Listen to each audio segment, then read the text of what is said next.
Hey everybody, welcome back to my channel. This is Bob. I got a message here today.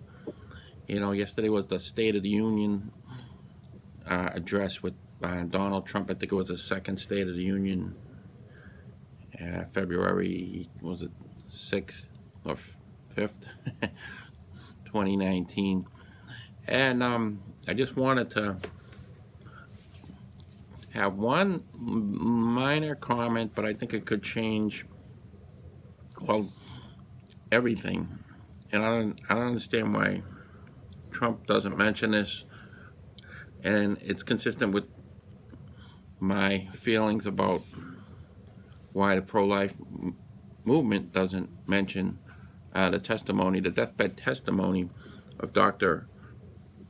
Bernard Nathanson. Now, the real message here is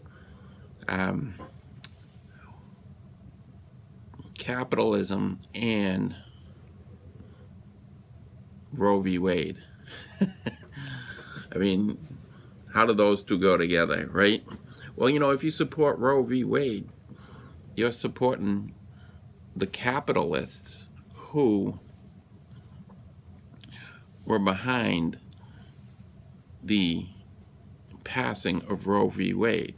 Now, the passing of Roe v. Wade, we now know, thanks to the testimony of Dr. Bernard Nathanson on his deathbed, was based upon suppression of information, or let's face it, lies.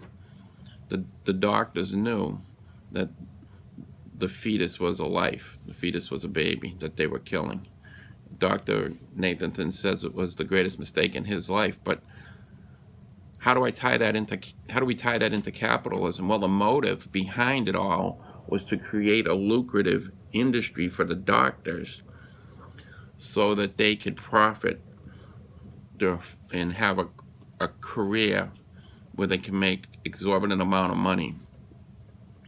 And they saw this opportunity, and they tried to capitalize on it. It was all about money. It was blood money. Isn't that interesting? So if you're AOC, or if you're any of these people who wore the white coats last night, they all wore white coats in sympathy of the new state law in New York, where you can kill a baby right up to birth. And this was applauded when it was passed, but you're actually supporting capitalists. Not to mention, I mean, I can come out and call you guys murderers, which they're supporting murderers, and the doctors are the murderers.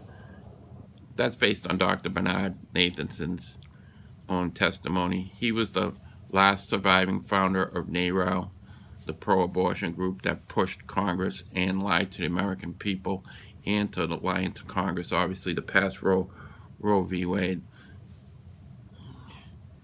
And Roe herself, she never even had the abortion, and she actually lied about being raped. And then she regretted being part of the pro-choice movement. The pro-choice movement is only pro-choice in one area, and that's killing a baby. The same people who are pro-choice are not pro-choice in any social area, on school vouchers, on carrying a gun, on education. They're not pro-choice. So, that pro-choice mentality is only applies to one specific area. So they don't care about choice. And what about the baby's choice? And what about the choice at conception? Didn't the mother and the father have a choice there to abstain? So they want a second choice. That's what they really want. That's what pro-choice is all about. But I thought it was interesting. I was thinking this today, and I remember listening to the video, watching the video, which is available on YouTube. It's only like a minute and a half, his dying testimony of Dr. Bernard Nathanson. And there's like two videos out there, and one of them he says they were trying to create a lucrative business for the doctors. It was all about the money. It's all about capitalism. It's all about gaining power so you can get money. And now the Democratic Party's biggest plank is abortion. And in many years, it's been their only plank. So if you're supporting abortion, you're supporting these lies, and you're supporting capitalism, and most of these pro-choices are socialists, right, or communists, or they say they're socialists, but they're anti-capitalist, right?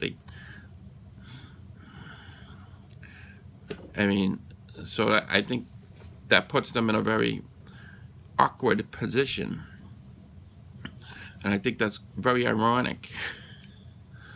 It's almost comical, but it's sad. If it wasn't so sad, and it's a heavy subject, but they should be called out for what they are. Here they are, capitalists in one area. They're not a capitalist in any other area, and they're only pro-choice in one area, right? They're pro-choice in this abortion debate, and they're only capitalists in the Roe V Wade debate. So that's my message today. I think I said a mouthful. We'll talk to you next time. Have a great day.